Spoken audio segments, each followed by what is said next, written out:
Welcome back, ladies and gents, to another restoration with myself, Carl. Today we've got a lovely Victorian style French table. It's looking a little worse for wear. Looks like it's been in some sort of storage for some time. So as you can see, quite a lot of staining on the top of our Victorian table. But there doesn't seem to be too much damage.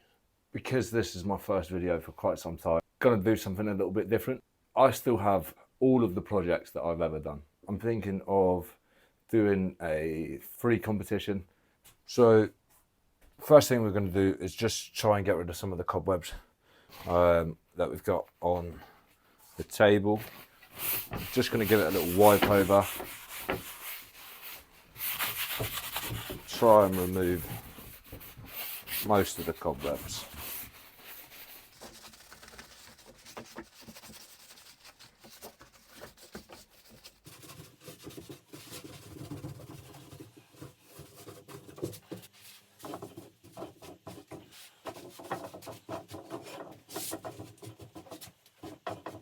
Okay, so we got most of the cobwebs off. Time to take it apart.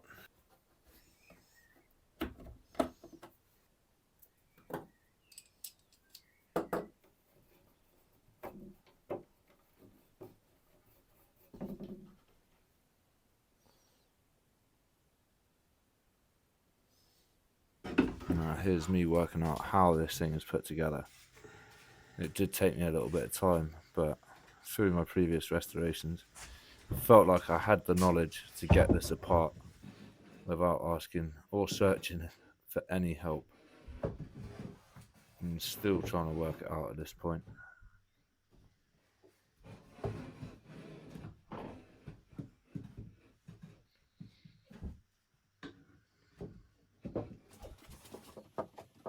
So I realised that it was two pins holding the middle pieces in. And then I realised I've got to get the joints out from the legs. Now I did try to do it without breaking it, and I actually managed to do that until I was getting one of the final pieces off.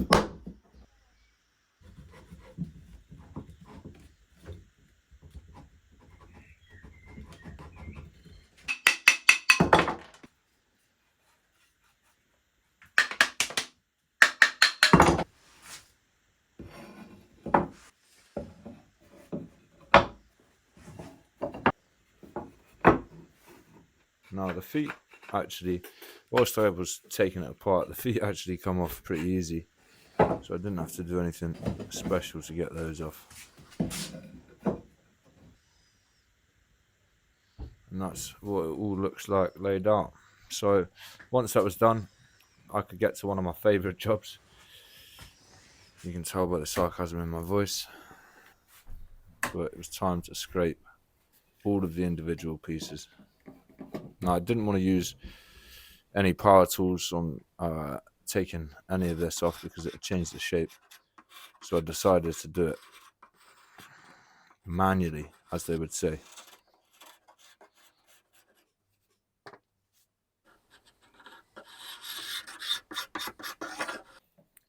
Now I thought I'd save you all of the pain of watching me scrape every individual piece, so here's me just scraping a couple of the pieces, and then we'll get into the next part of the video.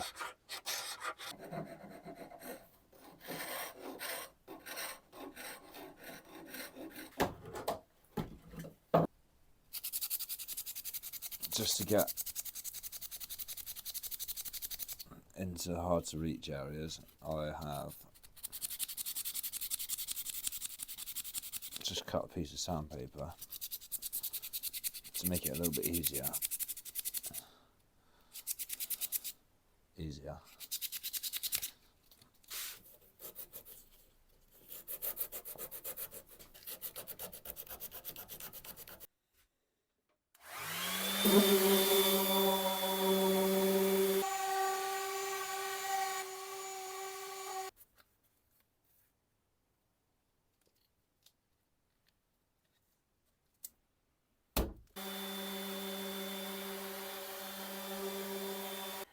So what you can't see in this video is me thinking I was going to be real savvy and use my handheld sander. I got about 10 seconds in and the battery died. I think the easiest way to do this is just with our scraper.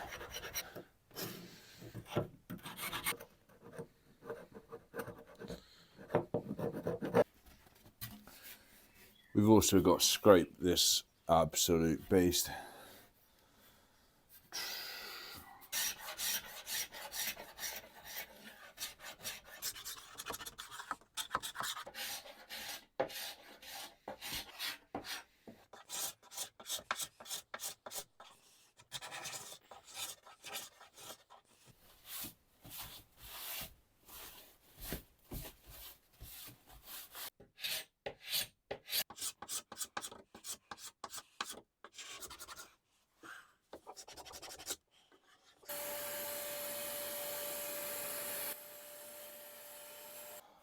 So, have I ever told you before how much I absolutely love sanding? As you can see throughout this next clip.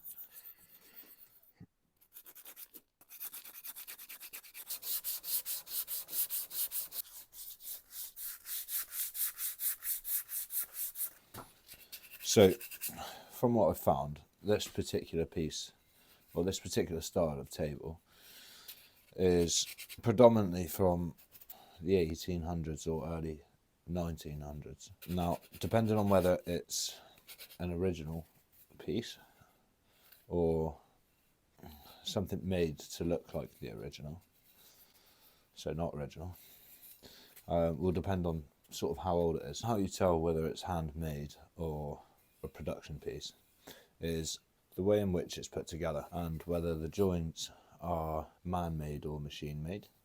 That will give you a good indication of whether it's an original piece.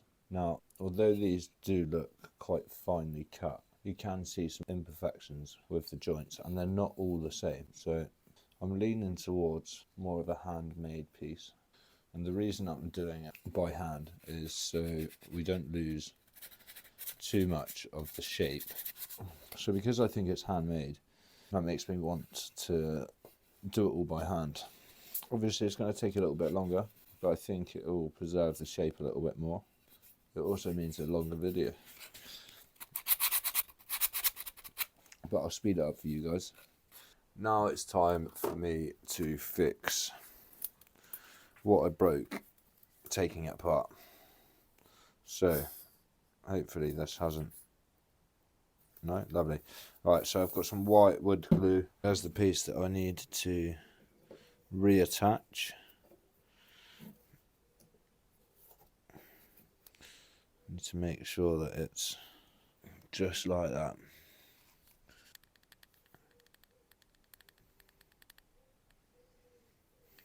A little bit of white glue. Just going to make sure that there's enough on it.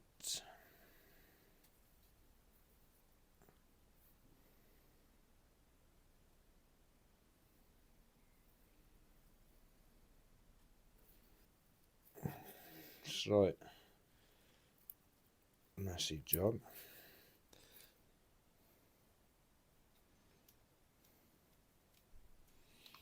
One clamp.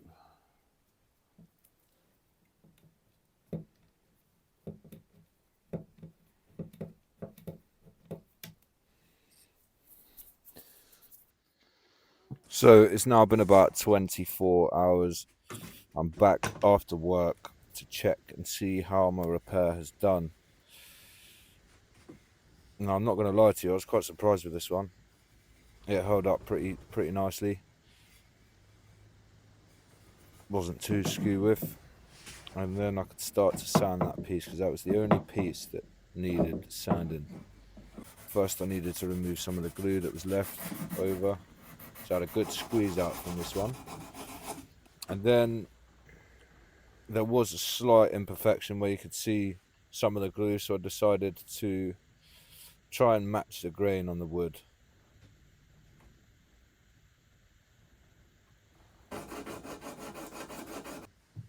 Now, as the pieces of metal have obviously been inside this table for some time. They were a little bit rusty, so I used a little Dremel tool just to clean them up a little bit.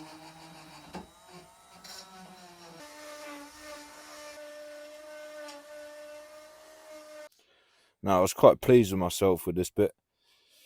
I decided to hook the sander up to the table and clamp it just so I could use it as sort of a bench tool for the feet.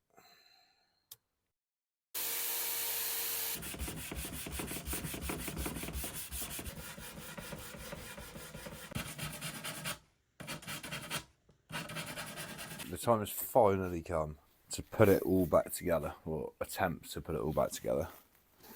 So our first test fitment, and for our finish, we're not going to use that.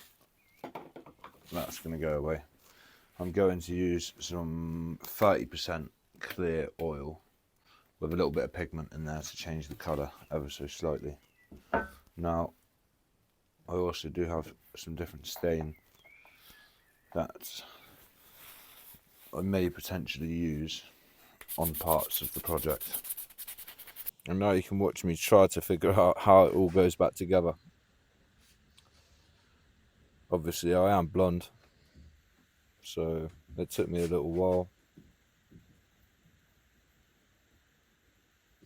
So as I mentioned earlier, I was planning, or I am planning, to do some sort of giveaway in this video, or linked to this video, for some of the projects that I have already done. Now, the first one that I'm thinking of doing is the cabinet. So if you haven't seen that video, go over to my channel and you can see the video of my cabinet. And this is the one that's got DIY with cowl essentially printed onto the back.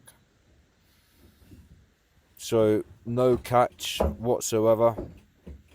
If you have liked, commented and hyped this video, I'm going to choose someone from the comment section. Now I do understand that not everyone will have the space for a cabinet, so if that is the case, then let me know where you would like it to go, and I'm happy to donate that cabinet to any place of your choosing.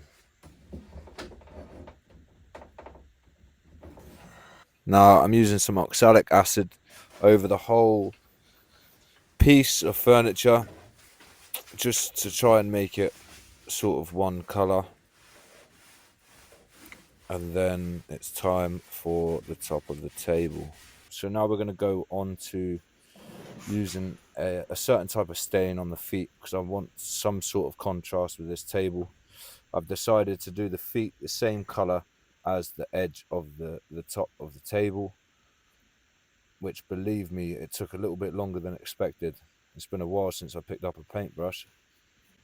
The video part of me painting the top or the edge of this table was actually 28 minutes long, so it took me almost half an hour to paint all the way around this table.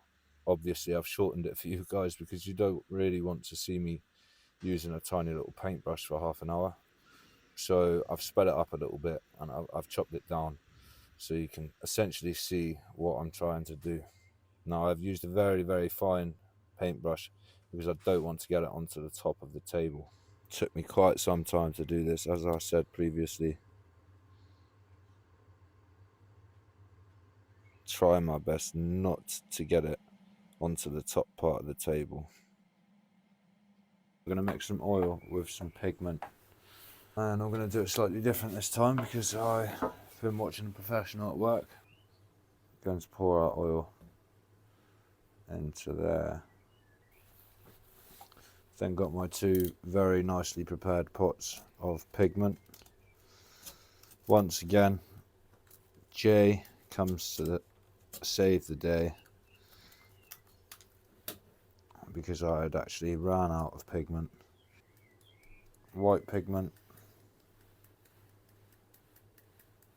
as well as some brown pigment. Now, as you can see, as I mix this, the colour of the oil is changing until all of the little pieces of pigment have almost dissolved, and then we should be left with something that looks like that. Now they're just air bubbles inside there. It's not bits of pigment. All the pigment has dissolved.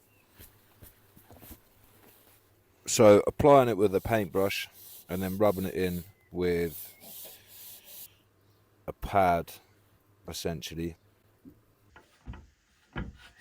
Once you've sort of wiped it over with your pad, you need to wipe the remaining off of the furniture.